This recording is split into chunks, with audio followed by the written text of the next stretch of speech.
예, 안녕하세요. 반갑습니다. 최정락 형제입니다. 오늘 또 새로 오신 모르시는 분들이 있을 것 같아서 말씀을 드립니다. 저도 이렇게 앞쪽에 앉아서 찬양을 드리다 보니까 우리 성도님들 목소리가 굉장히 크게 들리더라고요. 또 힘있게 함께 찬양을 이렇게 드리는 것을 하면서 참 우리가 행복한 사람이다라고 하는 그런 생각이 들었습니다. 그렇죠? 이런 기쁨의 찬양, 감사의 찬양을 이렇게 드릴 수 있다라고 하는 거 참 얼마나 감사합니까? 참 감사가 됐습니다. 오늘은 그 마가복음 1장을 중심으로 해서 그 예수 그리스도의 복음의 시작이라고 하는 주제로 말씀을 드리도록 하겠습니다. 예수 그리스도의 복음의 시작. 참 시작은 중요하지 않습니까? 그렇죠? 우리가 말더라도 시작이 반이다. 또 우리 첫 단추를 잘 끼워야 이렇게 끝까지 잘할 수 있다. 그렇지 않습니까? 시작은 굉장히 중요한 의미를 갖고 있는 것 같아요. 어떤 거에 기초를 놓는 거고 방향을 결정하는 거죠. 그래서 아무리 뭔가가 돼도 기초부터가 잘못됐으면 다시 경우에 따라서 우리 요즘에 최근에 어느 아파트들 뭐가 좀 철근이 누락되고 그래서 다 허물고 다시 짓는다는 그런 이야기들 들리잖아요. 그렇죠?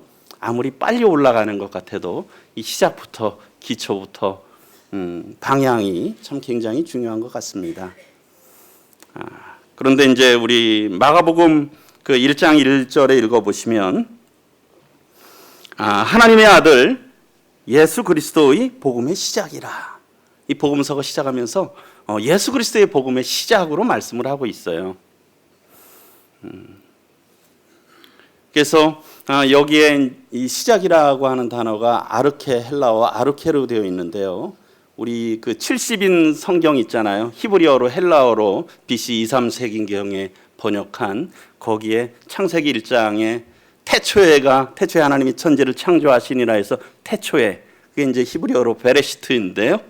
근데 그거를 그 아르케로 헬라어로 번역하면서 아르케로 번역을 했다고 합니다. 그 천지 창조가 굉장히 의미 있는 역사잖아요. 인류와 천지 만물이 시작한 하나님의 특별한 계획 가운데 있는 역사인데요. 그 역사를 이루신 또 기록하신 하나님께서 예수 그리스도로부터 시작하시면서 새로운 시작을 말씀하고 계세요. 이게 복음의 시작인 것이죠. 아주 굉장히 의미 있는 것입니다. 그래서 시작이라고 하는 것은 굉장히 의미 있고요. 또 그리고 이 복음을 시작하면서 이 복음에 대해서 특별히 우리 책들도 보게 되면 서론이나 앞부분이 굉장히 중요하죠. 앞부분하고 그 결론 부분이 중요합니다. 그래서 이 마가복음에 있어서도 이 앞부분에서 예수 그리스도의 복음을 시작이라고 말씀하고 있는데 그 내용들은 또 저희들에게 또 시사하는 바, 또 교훈하는 바가 이렇게 적지 않다고 생각이 듭니다. 어쨌든 예수 그리스도의 복음의 시작이다. 좀 전에 우리 사회자 형제님께서도 말씀하셨지만 올 한 해 1월부터 저희들이 계속 복음과 또 특별히 전도와 선교를 위해서 이게 교회가 함께 드려져 가잖아요. 그런 것들을 생각할 때 시작하는 이 시점에서 우리가 다시 이런 복음, 우리가 전하고 있는 복음이 무엇이냐, 어떤 것이냐, 얼마나 중요한 의미를 갖고 있는지, 또 삼위의 하나님께서 이런 부분들에 어떠한 마음을 가지고 준비하셨는지 그런 것들을 새겨보는 것은 의미가 있다고 생각이 듭니다. 그리고 특별히 이제 복음이라고 말씀하면서 이 앞에 있는 형용사라 그럴까요? 앞에 있는 설명이 있잖아요. 하나님의 아들 예수 그리스도의 복음이다. 하나님의 아들 예수 그리스도의 복음이다. 저희들이 복음을 전하잖아요. 우리 성도님들이 복음 전도 많이들 우리가 얘기하고 있잖아요. 그런데 이 복음이 무엇이냐는 것이에요. 하나님의 아들. 저희들이 참 가까이 부르는 하나님이지만 우리가 한번 곰곰이 생각해 보세요. 우리 7, 80도 요즘은 70, 80 이상 살지만 100세도 잘 살기 힘든 인생이잖아요. 이렇게 짧고 짧은 인생을 사는 우리가 그 영원하신 하나님을 어떻게 다 이해하겠어요? 그렇죠? 그냥 이 한반도의 이런 조그만 땅에서 살고 있는 우리가 천지 만물을 창조하신 그 광활한 우주를 창조하신 하나님을 어떻게 다 알겠습니까? 가히 상상이 안 되죠. 근데 저희가 그냥 스쳐 지나가 보게 되면 그냥 쉽게 생각하는 거예요. 그렇지 않습니까? 그런데 이 복음이라고 하는 것이 우리가 전하고 있는 복음이 하나님의 아들 예수 그리스도의 복음이라는 거예요. 참 소중하다라고 하는 거죠. 저희들가 이런 부분들을 참 자주 묵상을 해야 될 것 같아요. 내가 전하고 있는 복음이 어떤 복음이냐. 그럴 때 이 보화를 이걸 갖고 있는 우리가 얼마나 참 은혜를 받은 자며 그것을 전해야 되는 것이 또 마땅하다고 생각이 듭니다. 그래서 사도 바울은 내가 복음을 부끄러워하지 아니한다고 말하고 있습니다. 복음을 부끄러워하지 않는다는 하나님의 능력이라는 거예요. 그리고 그 마가복음 1장 14절에서는 요한이 잡힌 후 예수께서 갈릴리에 오셔서 하나님의 복음을 전파하여 예수 그리스도의 복음이시고 또 하나님의 복음으로 말씀하고 있어요. 그렇죠? 예수님이 하나님이시잖아요. 또 삼위 하나님께서 이 복음에 함께 하셨어요. 그래서 이 복음의 기원이 하나님이세요. 예수 그리스도의 복음이고 하나님의 복음입니다. 우리가 전하고 있는 복음이. 그만큼 놀랍고 가치 있다는 거예요. 다른 부분에 보게 되면 로마서 1장 1절에 저희들이 로마서를 공부하면서 이 부분을 함께 나눴지만 예수 그리스도의 종 바울은 사도로 부르심을 받아 여기서도 하나님의 복음을 위하여 택정함을 입었다. 하나님의 종으로 사도로 부르심을 받았는데 하나님의 복음을 위해서 택정함을 받았다. 특별히 그래서 하나님의 복음이라고 말씀했을 때는 이 복음의 시작, 복음의 기원이 사람에게서 난 것이 아니라 하나님으로부터 났다라고 하는 거예요. 하나님의 소유이시며 하나님으로부터 났다라는 거예요. 이 시작이.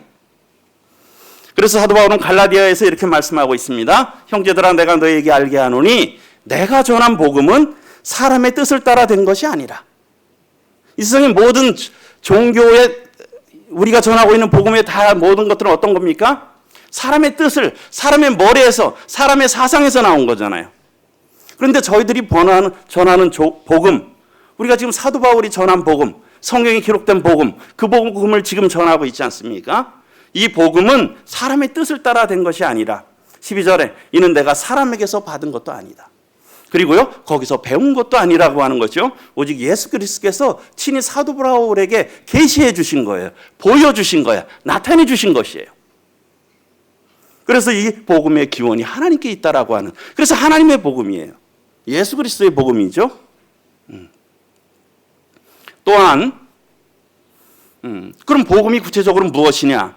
로마서 1장 2절에 보게 되면 무엇입니까? 이 복음은 하나님이 선지자들을 통하여 그의 아들에 관하여 성경에 미리 약속하신 것이니라.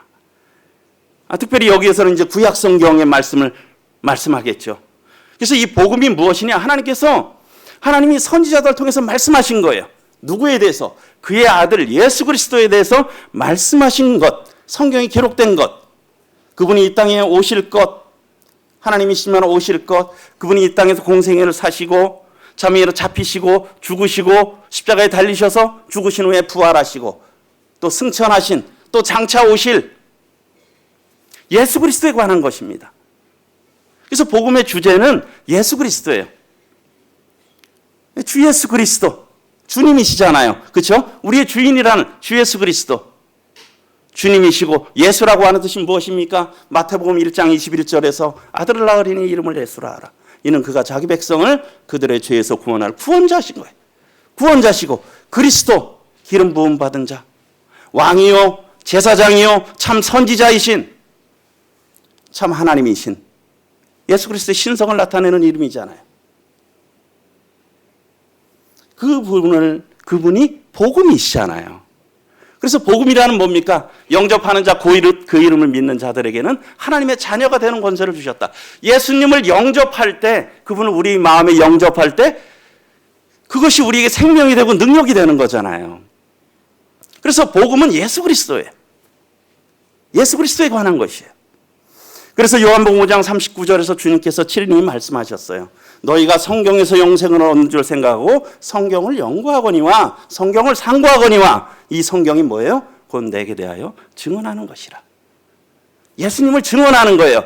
그래서 저희들이 복음을 증언한다는 건 뭡니까? 예수님을 증거하는 거예요. 내가 경험한, 내가 알고 있는, 또 성경에서 발견한 예수 그리스도를 전하는 것이 복음을 전하는 것이죠. 그것이 복음이에요. 하나님의 아들 예수 그리스도의 복음, 이 복음의 시작이라는 것이에요. 그것이 우리 복음의 기초죠. 우리 신앙의 기초 아닙니까? 시작은 중요합니다. 그러면서요, 이 복음이 시작하면서 이 복음을, 예수 그리스도를 증거하고 전하셨어요. 침례 요한과 삼위의 하나님께서. 침례 요한이 마가복음 1장 2절부터 8절에서는 세례 요한이 광야에서 회개의 세례를 전파했잖아요. 그러면서 7절에 그가 전파하여 이르되 나보다 능력 많으신 이가 내 뒤에 오시나니 나는 굽혀 그의 신발끈을 풀기도 감당하지 못하겠노라. 아시는 대로 신발끈을 큰다라고 하는 것은 굉장히 종이나하고 비천한 자들이 하는 거잖아요. 침례 요한도 참 위대한 선지자였지만 그 자신이 증거하는 예수님을 생각할 때, 예수 그리스도를 생각할 때 그는 그분의 신발끈을 풀기도 감당치 못할, 종보다도 못한 아주 비천한 존재라고 하는 것이에요. 그래서 침례 요한이 친히 얘기했잖아요. 그는 흥하여야 하겠고 나는 쇠하여야 하리라. 주님만이 드러나야 되는 거예요. 우리가 복음을 증거할 때 우리가 드러나는 게 아니잖아요. 주님을 증거하는 거예요. 주님의 영광을 나타내는 거죠.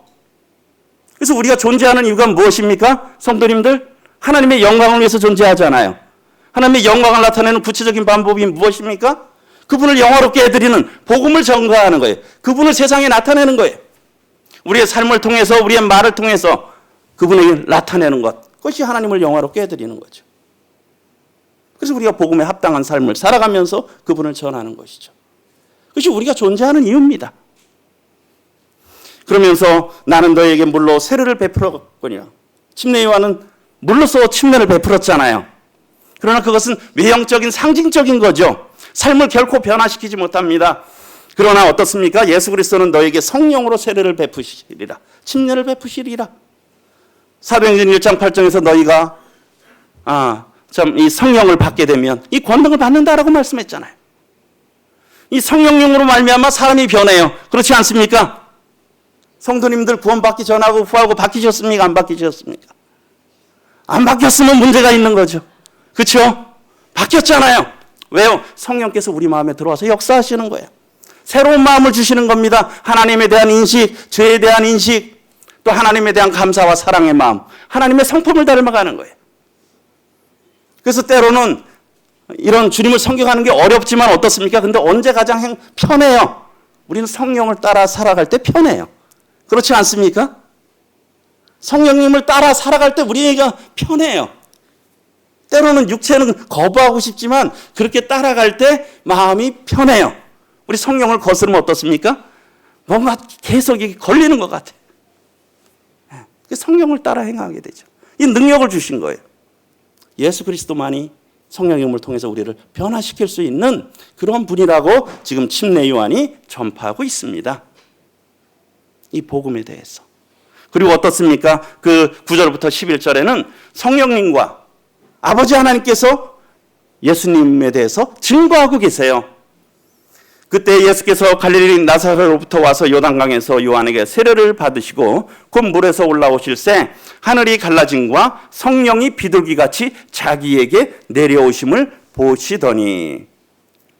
다른 북의 요한복음 1장에서는 요한이 이렇게 말하고 있어요. 요한이 또 증언하여 이르되 내가 보매 성령이 비둘기같이 하늘로부터 내려와서 그의 위에 머물렀더라. 요한이 봤죠. 그러면서 33절에 나도 그를 알지 못하였으나 나를 보내어 물로 세례를 베풀라 하신 그이가 나에게 말씀하시되 성령이 내려서 누구 위에든지 머무는 것을 보거든 그가 곧 성령으로 세례를 베푸는 이인 줄 알라 하셨기에 내가 보고 그가 하나님의 아들이심을 증언하였느니라. 성령께서 예수님이 하나님의 아들이심을 증언하셨어요. 그리고 어떻습니까? 아버지 하나님께서 친히 말씀하셨잖아요. 너는 내 사랑하던 아들이라. 내가 너를 기뻐하노라. 이 복음 대신, 복음의 핵심 대신 예수 그리스도께서 참 이 시작을 하시면서 성령께서 증거하시고 아버지 하나님께서 증거하셨어요. 세례 요한뿐만 아니라 침례 요한뿐만 아니라. 그리고 어떻습니까? 마가복음 1장 14절부터 15절에는 예수께서 친히 전파하셨어요. 요한이 잡힌 후 예수께서 갈릴리에 오셔서 하나님의 복음을 전파하여 이르시되, 때가 찼다는 거예요. 그리고 하나님의 나라가 가까이 왔으니 회개하고 복음을 믿으라 하시더라. 때가 찼다. 예수님께서 친히 복음을 전파하셨어요. 우리 이 말씀하면 갈라디아서 4장, 사실 창세기 아담과 하와가 선악과를 따먹은 후에 아담과 하와를 하나님이 심판하시고 뱀에 대해서 심판하시잖아요. 사단에 대해서도 심판하십니다. 그러면서 그때 하신 말씀이 창세기 3장 15절 말씀이잖아요. 내가 너로 여자와 원수가 되게 하고 내 후손도 여자의 후손과 원수가 되게 하리니 여자의 후손은 내 머리를 상하게 할 것이요 너는 그의 발꿈치를 상하게 할 것이니라 하시니라. 그래서 이런 여자의 후손으로 예수님께서 오셔서, 그리스도께서 오셔서 이 뱀의 머리를, 사단의 머리를 깨부수시는 거죠. 그러나 그 대적은 어떻습니까? 주님의 발 뒤꿈치를 한 거죠. 그래서 주님께서 오셔서 이 마귀의 일을 멸하셨잖아요. 죄와 사망의 일을 패하셨어요. 그래서 갈라디아 4장에서 잘 아시는 대로 4절, 때가 참에 하나님이 그 아들을 보내사 여자에게서 나게 하시고, 남자의 씨가 아니라는 거예요. 남자의 씨는 뭡니까? 죄의 자손이잖아요. 죄의 씨잖아요.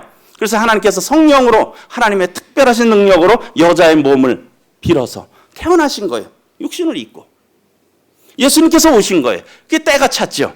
하나님이 그 아들을 여자의 후손에게 나게 하셔서 율법 아래에 나게 하셨다는 거예요. 왜요?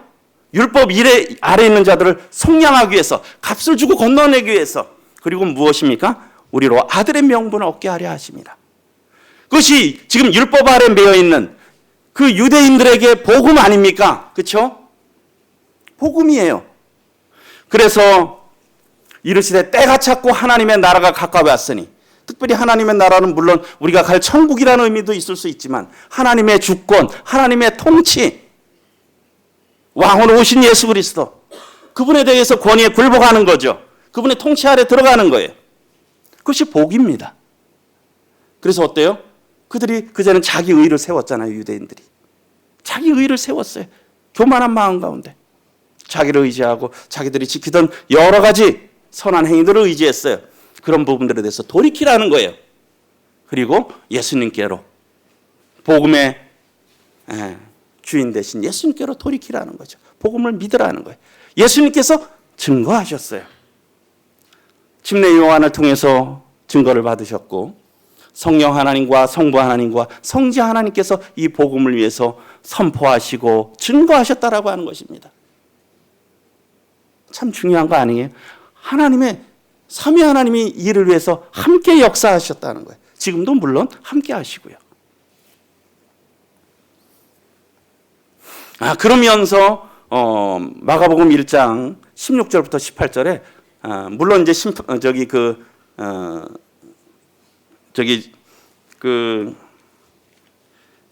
주님께서 12절 13절에 보게 되면 그 사단에게 시험을 받으시는 부분이 나오지만, 그것을 끝나고 나서 하신 것이 무엇입니까? 제자들을 부르셔요.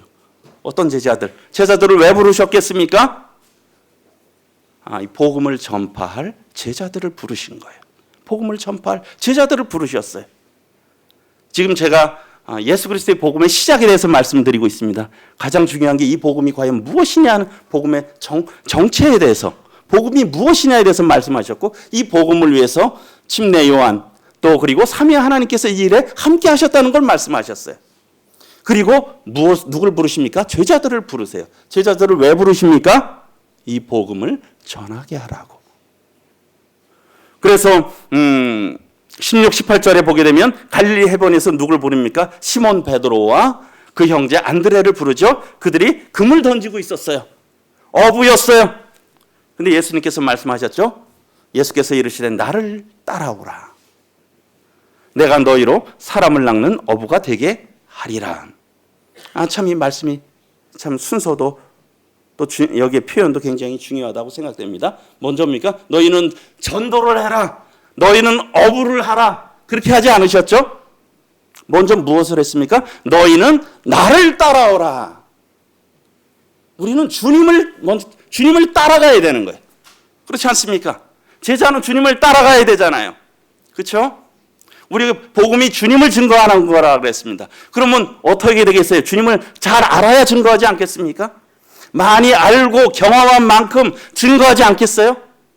그분이 얼마나 선하신지 은혜로우신지 또 귀한 일을 하셨는지 그것을 아는 만큼 전하는 거예요. 가까이서 한 만큼. 왜 우리가 전도가 안 될까요? 우리가 주님을 모르기 때문이라고 생각이 듭니다. 우리가 주님과 깊은 교제 가운데 있지 않기 때문에 전도가 안 된다고 생각이 들어요. 그렇죠? 정말 주님을 알게 된다면 전하지 않을 수 없어요. 우리 복음서에 많은 병자들이 났잖아요. 그렇죠? 고침 받았잖아요. 문둥병자든 뭐 귀머거리든 귀신 들린 자든. 그 예수님이 전하지 말라고 해도 어땠습니까? 그들은 가서 전하는 거야. 가서 전하는 거야. 우리가 주님을 정말 따라가고 정말 알아야 돼요. 그러면 나를 따라오라. 그러면은 내가 너희로 그때 사람을 낚는 어부가 되어라가 아니라 어떻습니까? 되게 하리라라고 말씀하고 있어요. 되게 하리라. 우리는 되려고 하니까 너무 힘든 거예요. 근데 되게 한다라고 말씀하죠. 되게 하리라. 너희가 나를 따르면 너희가 되게 된다는 거예요. 이게 주님의 약속이에요. 사도행전 1장 8절에서도 성령이 너에게 임하시면 너희가 권능을 받고 예루살렘과 온 유대와 사마리아와 땅끝까지 이르러 내 증인이 되리라 라고 말씀하셨잖아요. 예, 능력을 주시는 것입니다. 그래서 그들이 해야 될 건 뭡니까? 따르는 거는 책임이 있는 거예요. 그렇죠? 따라야 돼. 따랐죠. 그 뒤에 보게 되면 야고보와 요한 그들은 그물을 수선하다 깊다가 예수님께서 그를 부르셨어요. 곧 부르니 그들도 따라가니라. 다른 마가복음 3장 14절에 보게 되면 이에 12를 세우셨으니 12 제자잖아요. 왜 세우셨겠습니까? 12 제자를. 이는 뭡니까? 여기도 또 순서가 그 순서가 나오잖아요. 자기와 함께 있게 하시고. 우리가 가장 중요한 우리 삶의 우선순위가 물론 전도도 중요합니다. 그러나 그것보다 뭐가 선행이 되겠어요? 주님과 함께 해야 돼요. 주님과 동행해야 됩니다. 주님을 알아야 돼요. 우리가 주님으로 충만해져야 됩니다. 그렇지 않습니까? 그렇지 않으면 우리가 전해도 누가 나와요? 내가 나와요. 내 의가 드러나고 내 육신의 방법이 나오는 겁니다. 근데 정말 우리가 주님을 잘 알게 된다면 그 가운데 주님을 알게 되면 누구를 알게 됩니까? 우리 자신을 알잖아요. 우리가 얼마나 참 형편없고 무가치하고 무능력하고 육신적이고 악한지 알잖아요. 왜요? 빛 가운데 가면 알지 않습니까? 어두울 때는 몰라요. 근데 빛 대신 주님 앞에 가면 우리의 악함이 점점 드러나잖아요. 우리의 속에 있는 것까지 다 드러나잖아요. 그게 주님으로 채워지는 것이죠. 우리는 죽고 그는 흥하여겠고 우리는 새해지는 것이죠. 네. 그렇게 될 때 그게 이제 주님과 함께 하시기 위해서 우리를 부르셨다는 거예요. 그리고 전도도 하며.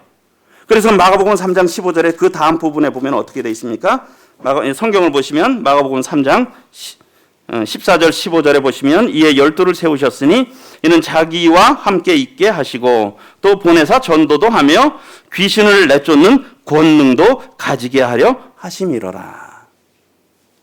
참 귀신 들린 사람 쫓아낼 수 없잖아요. 사람의 능력으로 할 수 없어요. 근데 제자들에게 그런 권능을 주셨잖아요. 참 이런 부분들이 참 조심스럽지만 이 세상에서는 어떻습니까? 사실은 하나님의 자녀 아니면 마귀의 자녀예요. 그렇지 않습니까? 하나님의 자녀 아니면 마귀의 자녀예요. 중간은 없습니다. 마귀의 자녀면 그 안에 누가 있겠습니까? 마귀가 있겠죠. 이 마귀의 종자인 이 귀신이 들어오는 거예요. 모든 사람은. 사실은 보면 모든 사람은 구원받지 않으면 예수 그리스도로 거듭나지 않으면 귀신 든 사람들이에요. 다만 정도의 차이가 있죠. 심하게 든 사람, 그렇지 않은 사람. 우리가 귀신을 쫓아낼 권능이 있습니까? 저에게는 없어요. 그런데 예수님께서 예수님이 제자들을 부르신 이후 자기와 함께 있게 하시고 그리고 전도도 하며 그리고 그냥 보내신 게 아니에요. 어떻습니까? 권능도 주신 거예요. 귀신을 내쫓을 권능도 주셨다는 거죠. 다 주셨어요. 그럼 저희가 해야 될 일은 무엇입니까? 이제 나가야 되는 거잖아. 주님과 함께 있으면서 주님의 능력을 계속적으로 입으면서 또 나가야 되는 거예요. 주님이 함께 하신다고 약속하셨어요. 그래서 마가복음 1장에 보면 이제 다른 부분들의 내용들은 주님께서 가버나움 회당에서 귀신 들린 자를 고치시고, 또 시몬 베드로의 장모의 열병을 고치시고, 또 다른 그 끝부분에 보면 나병을 고치시고 치유하시고 말씀을 가르치신 그런 내용들이 나오면서 마가복음 1장 32절부터 35절부터 39절까지는 예수님의 삶을 요약해서 보여주고 있어요. 특별히 무엇입니까? 이 복음 전파, 전도의 삶을 사신 예수 그리스도. 35절 읽어보게 되면 새벽 아직도 밝기 전에 예수께서 일어나다가 한적한 곳으로 가서 거기서 기도하시더니, 마가복음 1장 35절입니다. 특별히 이 새벽이라고, 새벽은 많은 사람들이 자고 있는 시기잖아요. 참 조용한 시간이죠. 그렇죠? 그리고 하루를 시작하는 시간이잖아요. 그래서 시편에 새벽에 내가 기도하면 주께서 들으시리이다. 참 이런 새벽이라고 하는 것은 굉장히 하루를 시작하는, 또 우리 오늘날에 이런 거 봤을 때 참 고요하고 의미 있는 시간이에요. 물론 이제 유대인으로 보게 되면 이제 그것이 시점이 다를 수도 있지만, 근데 하루를 우리 지금에 봐도 새벽이라는 것은 특별한 시간입니다. 새벽 아직도 밝기 전에 예수께서 일어나가. 근데 주님께서 굳이 어떤 한적한 곳으로 갔다는 거예요. 한적한 곳으로. 한적한, 아주 조용한, 일부러 조용한 곳으로 가셨다는 거죠. 그러면서 거기서요 기도하셨어요. 이것은 또한 저희들이 우리의 시간과 장소도 참 중요하다는 그런 것들을 생각을 해보게 돼요. 우리 바리새인들의 외식에 대해서 어떻습니까? 사거리나 큰 회당에서 기도하기를 좋아하잖아. 많은 사람들이 보는 데서요. 그렇죠? 그들은 왜 거기서 기도합니까? 많은 사람들의 인정을 받으려고. 그런데 이 기도라고 하는 것은 누구와의 기도입니까? 하나님과의 관계예요. 예수님의, 물론 그분은 하나님이셨지만 또 육신을 입으셨고, 하나님으로부터 능력을 입으신 거예요. 성령의 충만함을 주님께서 입으셨죠. 그러면서 아버님과 이런 깊은 교제 가운데 있는 주님께서 본을 보이셨어요. 제자들에게도 말씀하셨어요. 너희들은 나와 함께 있게 하기를 원하셨어요. 그런데 주님의 모습은 어땠습니까? 주님은 전도하셨지만 하나님과 함께 계셨어요. 그럼 일방적으로 주님께서 그냥 주님의 필요만 구하셨겠습니까? 우리 누군가에 만나는데 일방적으로 내 얘기만 합니까? 누가 1대1 만났는데 어떻습니까? 단둘이 만나면 그분이 나에게 하시는 말씀을 또 잘 듣고, 그리고 무슨 말씀인지 어떻습니까? 이렇게 새겨보지 않겠어요? 그것이 무슨 의미일까? 말씀을 듣고 다 이해 못하는 부분이 있으니까 다시 되새겨보고 자세히 들을 거 아니에요. 그 다음에 어떻습니까? 내 생각, 내 마음을 표현할 거 아니에요. 그렇지 않습니까? 그것이 서로 교제 아니에요? 아버지 하나님의 뜻이 무엇인지 생각하시고, 뜻을 엿듣고, 또 그것을 깊이 생각하고, 그 다음에 또 그거에 대해서 우리가 반응을 보이고. 그렇잖아요. 이것이 기도죠. 하나님과의 교제입니다. 깊은 교제 가운데 있는 거예요. 그리고 예수님께서는 또 마가복음 6장에 보게 되면 그 앞부분이 오병이어의 기적이 있었어요. 5,000명이나 먹었어요. 그러면 한 몇만 명 되겠죠? 남자만 5,000명인데 한 2만 명 가까이 되지 않겠습니까? 얼마나 많은 사람들과 이런 시간들을 보냈어요. 큰 일을 이루셨어요. 그럼 우리도 어떤 것도 큰 일을 이루면 좀 마음이 좀 뿌듯하고, 혹시 그렇지 않으십니까? 근데 주님은 그런 시간을 가지신 게 아니라 그 일을 하고 제자들을 보내고 무리를 다 보내셨어요. 그 다음에 어떻습니까? 기도하러. 근데 산으로 가셨어. 하나님, 아버지 하나님과 깊은 교제를 원하셨다는 거예요. 주님의 삶이 아버님, 모든 원천이 아버님으로부터 나온 거였어요. 우리의 삶이 그렇다라고 하는 거예요. 우리가 우리 걸로 하게 되면 거기선 결국은 악한 쓴뿌리들이 나오는 거예요. 우리가 참 올해 전도회 했는데요. 전도회에 앞서 가장 먼저 중요한 것은 뭡니까? 우리가 주님과 가까이 해야 돼요. 주님과 깊은 교제 가운데 있어야 돼요. 주님을 알아야 우리가 전할 거 아니에요. 주님부터 능력을 입어야 그 능력이 나타날 거 아닙니까? 우리 성도님들 얼굴에 기쁨이 있어야 속이 기뻐야 얼굴이 기쁘지 않아요?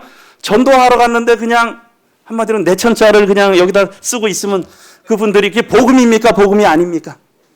복음이 아니죠. 어떻게 복음 전하는 분이 저렇게 인상 쓰며 걱정하며 세상 근심은 다 지고 있나? 그럼 복음이 아니에요. 우리 마음에 참 기쁨이 있고 감사가 있고 즐거움이 있고 그럼 표정에서 나오잖아요. 우리 행동에서 나오는 거잖아요. 그게 어디서 그 힘이 어디서 나옵니까? 주님과의 교제 가운데서 나오는 거예요. 그게 정말 복음이죠. 그랬을 때 그리스도의 사람이 지나간다. 사람들이 관심을 갖는 거예요. 왜? 빛이기 때문에. 그렇죠? 빛이고 소금이기 때문에 당연히 주목이 되는 겁니다. 주님께서 그러한 삶을 사셨다는 겁니다. 저도 참 기도가 뭐 다 어렵죠. 말씀 읽는 것도 어렵고 전도도 어렵고 근데 특별히 저도 기도가 어렵더라고요. 기도가 참 잘 그런 부분들이 힘든데 근데 이제 이 부분이 저에게도 좀 많이 좀 도움이 됐어요. 뭐 좀 제가 그냥 중간에 조금 말씀을 드립니다. 토머스 맨턴이라고 하는 청교도 설교가고 작가인 분이 이런 말씀을 하셨대요. 묵상은 말씀과 기도 중간에 위치합니다. 이 묵상이 중요하다는 거예요. 그래서 말씀은 묵상에 영향을 공급하고 우리 명상하는 분들이 있죠. 뭐 예를 들면 요가를 하면서 명상을 하잖아요. 그런 분들 특징 뭡니까? 비워야 되는 거잖아요. 그렇죠? 명상하고 묵상의 차이가 뭡니까? 명상은 비우는 거예요. 묵상은 뭐예요? 채우는 거죠. 뭘로 채워요? 하나님의 말씀으로 채우는 거예요. 우리의 마음을. 그렇죠? 그래서 하나님의 말씀을 우리가 읽고 듣는 것은 이 묵상의 영양이 되는 거예요. 영양분. 그거의 원재료가 되는 거예요. 그러니까 말씀을 읽는 것, 듣는 것 참 중요해요. 그래서 영양을 공급하고 그 다음에 뭡니까? 이 묵상은요. 기도에 영양을 공급한다는 거예요. 우리가요. 예를 들면 이런 주님에 대해서 주님의 고난에 대해서도 우리가 묵상을 해보세요. 참 주님께서는 그럼 억울함도 참으시고 수치도 참으시고 고통도 참으셨다.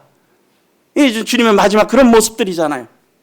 그런 것들을 하나하나 우리가 묵상하면서 적어보면서 참 거기에 참 글로 적는 게 참 중요합니다. 사람은 잘 망각이잖아요. 그런 것들을 이렇게 적어보고 거기서 또 묵상을 해보고 하게 되면 그 마음에 우리에게 어떤 게 있습니까? 감사가 있지 않습니까? 그렇죠? 이 감사를 적고 우리의 마음을 고백 적고 그러면서 하나님 앞에 기도하는 거예요. 그럼 어떻습니까? 우리의 마음이 따뜻해지죠. 그렇지 않습니까? 우리의 마음이 따뜻해져요. 그러면서 자연스럽게 기도로 이어질 수가 있죠. 그래서 주님에 대해서 찬양할 수 있고 경배할 수 있고 주님을 닮아가지 못하는 것에 대해서는 참 송구한 마음이 있고 또 주님의 마음으로 성도들을 생각하고 영혼들을 생각하고 그렇게 기도할 수 있는 것이죠. 그래서 이것들이 항상 언제나 함께 손을 잡고 다녀야 된다는 거예요. 우리가 말씀 섭취와 묵상과 기도를 같이 손을 잡고 그래서 우리가 성경을 많이 읽고 많이 들을 수 있으나 묵상이 없으면 밑 빠진 독에 물 붓는 것 같다는 거예요. 하루에 아침에 한 3장에서 5장을 읽었어요. 성경을 딱 덮었어요. 근데 생각이 안 나. 그런 적 혹시 있으십니까? 저도 그런 적이 적지 않더라고요. 뭐 안 읽을 수는 없잖아요. 그리스도인이. 근데 뭘 읽었는지 생각이 안 나. 그건 뭐예요? 물론 안 읽는 것보다 낫죠. 콩나물에 물 주면 물이 쫙 빠져나가지만 콩나물은 크긴 크는데. 그러나 그것을 묵상, 그래서 뭐냐면 말씀을 읽는 것과 듣는 것을 통해서 우리가 어떤 것을 말씀을 섭취하잖아요. 그럼 뭐냐? 여기 보면 묵상에서 소화가 된다는 거예요. 그렇죠? 많이 먹어도 그래요. 그게 소화가 돼야 되잖아요. 그게 소화가 돼야 영양분으로 갈 거 아니에요. 각 몸에. 그리고 뭡니까? 기도에 의해서 사용되죠. 기도의 능력으로 나타나는 겁니다. 그래서 기회가 되시면 좀 추천을 드립니다. 우리 경건의 시간을 하면서 이런 우리 말씀 읽기와 또 묵상과 기도 우리 이런 것들을 위해서 우리가 이것을 하는 목적이 무엇입니까? 저같이 말씀을 전하는 사람들은 그런 유혹을 많이 받아요. 말씀을 묵상하다가도 이거 언제 말씀에 전해야 되겠다. 그럼 벌써 이제 1번, 2번, 3번 먹이면서 말씀을 또 정리하기 시작하는 그런 게 있는데 그런 목적이 아니라 뭡니까? 우리의 영혼이 풍족해지기 위해서 우리의 마음이 풍성해지기 위해서 은혜로 충만해지기 위해서 우리가 주님 앞에 나가야 된다는 것입니다. 이게 우리가 전도의 삶에 앞서서 필요한 것이에요. 주님을 알아야 되는 거예요. 주님과 깊은 교제 가운데 있어야 되는 거죠. 그리고 주님께서는 마가복음 1장 36절부터 38절에서 제자들이 주님을 찾아왔죠. 많은 사람들이 찾았어요. 근데 주님께서 38절에 말씀하셨습니다. 우리가 다른 가까운 마을들로 가자. 거기서도 전도하리니 내가 이를 위하여 왔노라. 주님은 자신이 왜 지금 이 자리에 서 있으신지, 이 땅에 오셨는지 분명히 삶의 목적을 알고 계셨어요. 그렇죠? 하셔야 될 일, 해야 될 일을 알고 계셨어요. 우리 성도님들 다 아시지 않습니까? 그렇죠? 이거 아는 거 참 중요해요. 제가 왜 이런 자리를 가져서 이런 말씀을 드립니까? 우리들로 하여금 다시 이 목적을 상기시키기 위해서, 내가 왜 사는지, 무엇을 위해서 사는지 알기 위해서 다시 우리들이 새로움을 받기 위해서 이런 걸 하잖아요. 우리 성경을 읽다 보면 어떻습니까? 내가 어떻게 살아야 되는지 다시 생각하시지 않습니까? 우리는요, 참 우리 열악함이 있어요. 죄성이 있어요. 이렇게 달려가다가도요, 열심히 가다가도 자꾸 이렇게 밖으로 옆으로 나가려는 마음이 있다는 거예요. 죄성이 있다는 거예요. 우리가 기찻길을 달려야 되는데 자꾸 탈선하고자 하는 마음이 있다는 거예요. 우리가 나갈 바를 분명히 봐야 되잖아요. 지금 이 시간 성도님들 마음에 최대 관심사는 무엇입니까? 솔직히 하나님 앞에 대답해 보세요. 최대 관심사가 뭐예요? 하나님 앞에 대답해 보세요. 우리의 최대 관심사는 나는 존재하는 이유가 과연 무엇이냐는 거예요. 예수님께서는 이것에 대해서 분명한 인식을 하고 계셨다는 거예요. 전도를 위해서, 내가 이를 위하여 왔다. 그리고요, 39절에 보게 되면 이에 온 갈릴리에 다니시며 그들의 여러 회당에서 전도하시고 또 귀신들을 내쫓으시더라. 우리가 기도하고 충만하고 나의 삶의 의미와 목적을 다 알았어요. 그런데 그 다음에는 아무것도 안 해. 의미 있겠습니까? 없겠습니까? 그건 의미 없어요. 하나님께서 사람이 그 행한 일에 따라 복을 받는다고 하셨잖아요. 예수님께서 어떻습니까? 그러면서 예수님께서 온 갈릴리에 다니시면서, 실적 다니시면서 영혼을 기다리신 게 아니라 찾아 나선 거예요. 주님이 찾아다니신 거예요. 영혼들이 스스로 나오기를 수가 없다는 거예요. 우리 병자들이 나올 수가 없는 거예요. 귀신에 사로잡혀 있는 사람들이 나올 수가 없는 거예요. 그러니까 어때요? 찾아 나서야 되는 거죠. 우리 성도님들 혹시 오늘 이 말씀을 들으며 조금이라도 도전을 받으셨습니까? 그럼 어떻습니까? 당장 오늘 지금 예배당을 나가시면서 적어도 한 영혼을 찾아 나서야 돼. 그것이 전화 한 통화가 될 수도 있고, 카톡으로 안부 하나 보내드릴 수도 있고, 언제 점심 식사 약속을 잡으실 수도 있고, 여러 가지가 있을 수 있잖아요. 우리가 아무리 말을 듣고 알면 무엇합니까? 아무것도 안 하면. 그런데 주님께서는 기도하시고 하나님의 뜻을 분명히 아시고 능력을 입으시고, 그리고 주님께서 이 땅에 존재하는 이유에 대해서 분명히 아시고 어떻습니까? 온 갈릴리에 다니시며 그들의 여러 회당에서, 그들이 있는 주님 대적하는 자들이잖아요. 근데 그들의 회당에서 전도하시고 또 귀신들을 내쫓으셨다는 거예요. 참 그들의 필요를 채워주셨죠. 우리가 생명의 복음을 전할 뿐만 아니라 우리 사람들의 또 필요를 채워주는 거, 주님이 다 그게 참 중요해요. 교회가 하나님의 말씀만 전하는 것이 아니잖아요. 그렇죠? 예수님도 그들에게 배고픔 때문에 배고픔을 해결해 주시고 병을 고치셨죠. 그러나 그게 본질은 아니에요. 그러나 그것을 같이 하셨어요. 그러면서 가르치시고 복음을 전하셨어요. 우리 교회가 해야 될 일도 그런 일이라고 생각이 듭니다. 이 세상에 대해서 우리가 하나님의 말씀은 물론 전해야 되겠지만 말씀만 전하는 것이 아니라 그런 것들에 대해서 같이 그들의 필요를 우리가 도와줄 부분들을 도와드리고 사랑을 나타내야 되잖아요. 그러니까 그들이 예수님 앞에 모인 거 아니에요. 그들이 처음에 모인 이유는 무엇입니까? 떡 때문에 모였잖아요. 병 고쳐주시는 것 때문에 모였잖아요. 주님께서 그들에게 그런 필요를 채워주시고 그리고 말씀을 전하셨어요. 우리 입이 열려야 마음이 열린다 그러죠. 그렇지 않습니까? 같이 반응하는 거예요. 우리가 이런 일들을 함께 들어가야 될 것입니다. 유양매 교훈 말씀드리면 예수 그리스도의 복음의 시작이에요. 이 복음을 주신 분이 하나님이시고 복음의 참 모든 핵심 되신 분이 예수 그리스도예요. 그래서 어떻게 하셨어요? 이 예수 그리스도 처음부터 전파되셨죠. 증거하셨어요. 침례 요한을 통해서 증거를 받으셨고요. 삼위의 하나님께서 이 일에 같이 증거하셨다는 것입니다. 이것이 오늘날 우리들에게 전한 복음이고 저희들이 믿은 복음이고 또 저희들이 전해야 될 복음이라는 것입니다. 그럴 뿐만 아니라 예수님께서는 이런 복음을 전파할 제자들을 부르셨다는 겁니다. 누구를 부르셨어요? 베드로와 안드레를 부르시고 야고보와 요한을 부르시고.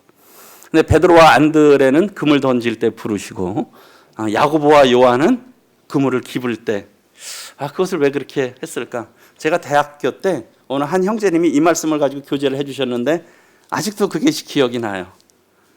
우리 고기를 잘 잡으려면 어떻습니까? 그물 던지는 거 중요하잖아요. 그렇죠? 그물 던지는 거 중요해요. 그리고 그물에 아무리 고기가 가득 차도 어떻습니까? 그물이 찢어지면 다 나가버리잖아요. 그렇죠? 그래서 그물을 던지는 사람들도 필요하고 그물을 깁는 사람들도 필요한 거예요. 교회 영혼들을 초대하고 인도하는 분들도 필요하고 또 오신 분들을 잘 우리에게 들어왔을 때 잘해서 나가지 못하도록 사랑과 참 아름다움으로 섬겨드리고 그렇죠? 그래서 잘하는 우리 그물을 깁는 게 다 필요한 거예요. 이런 것이 같이 돼야 되는 거예요. 혼자 할 수 있는 것이 아니잖아요. 같이 동역하는 거잖아요. 동역, 협업하는 거예요. 이 전도라고 하는 것은. 그 가운데 주님의 능력이 함께 하셔야죠. 우리가 이런 일을 위해서 부르셨다는 거예요. 그래서 이런 다양한 제자들을 부르셨어요. 왜? 주님과 함께 하시고 전도하시고 그리고 능력을 있게 하시기 위해서. 우리를 그렇게 부르셨지 않습니까? 내가 살아가는 이유, 존재하는 이유 그것 때문이라는 것입니다. 우리는 복음을 위해서 들여가야 돼요.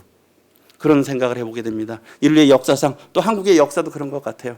우리가 타국과 전쟁하지 않으면 누구끼리 싸워요? 우리끼리 싸워요. 그렇죠? 교회도 그런 것 같아요. 우리가 사단과 싸우지 않고 마귀와 싸우지 않고 복음을 위해서 싸우지 않으면 우리는 누구끼리 싸워요? 우리끼리 싸웁니다. 그래서는 안 되잖아요. 우리는 마귀와 싸워야 되고 참 그 악에 잡혀있는 자들을 위해서 건져내기 위해서 싸워야 되는 거예요. 우리끼리 싸울 사람이 아니에요. 우린 같이 일에 동역자들이라는 거예요. 이 일을 위해서 하나님께서 우리를 부르셨다는 겁니다. 그래서 우리 다 연약함이 있어요. 연약함 없는 분은 어디 있습니까? 솔직히. 그렇죠? 책망 잡으려면 책 안 잡힐 게 어디 있겠어요. 그래서 우리가 다른 사람을 가려고 하는 걸 그냥 다리를 붙들고 넘어뜨리려고 한 게 아니라 우리가 그런 것들을 보완해주고 같이 가야 되잖아요. 이 일을 위해서. 그래서 우리를 제자로 부르셨다는 것입니다. 그 다음에 복음 전파의 삶을 사신 예수 그리스도 어땠습니까? 그분은 기도의 삶이셨잖아요. 아버지 하나님과 깊은 교제 가운데 있는 삶이었어요. 그리고 목적이 분명한 삶이셨어요. 나갈 방향이 분명했다는 거예요. 그럴 뿐만 어땠습니까? 그분은 실천의 삶이에요. 우리의 삶이 되어야 되지 않겠습니까? 복음의 시작에 예수님께서 이러한 샘플을 보여주셨어요. 기도, 하나님과의 깊은 교제, 또 분명한 목적을 가지고 또 보여주신 목적에 우리가 한 걸음을 내딛는 우리 한 형제님이 지난 금요일 날 기도하셨던 것 같은데 그 이스라엘 백성들이 요단강에 발을 내디딜 때 강물이 멈춰버렸잖아요. 우리가 첫걸음이 중요합니다. 실천할 때 하나님이 역사하시는 거예요. 제가 올해는 그냥 시간 되는 대로 계속 보여드리려고 그래요. 올해 다시 한번 읽어보겠습니다. 마가복음 16장 15절 시작.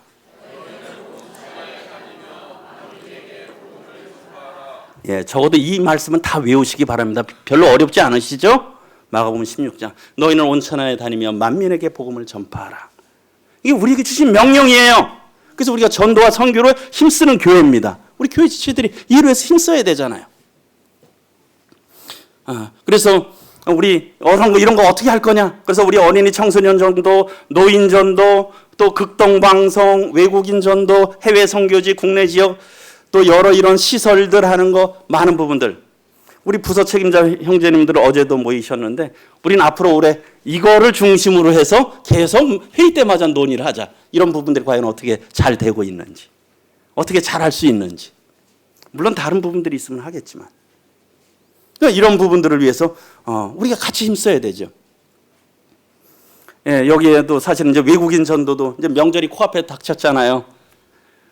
근데 이제 뭐 조금 이런 게 전도에서 앞에서 하시는 분들이나 뭐 저도 이제 명절에 시골에 가니까 이것을 말씀을 드릴 수가 없었어요.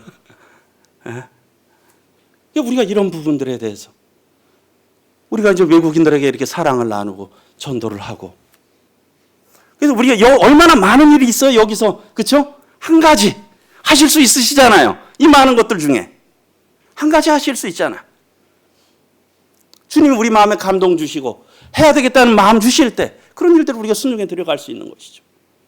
그래서 우리가 아시는 대로 찾아가는 이제 복음반으로 용어를 바꿨습니다. 연대기에서 복음반, 찾아가는 복음반, 우리 주일 아침 복음반도 있고 찾아가는 복음반, 우리 형제님 사무실인 온산 덕신의 인력 사무소에서 하는데 이렇게 복음이 증거되잖아요.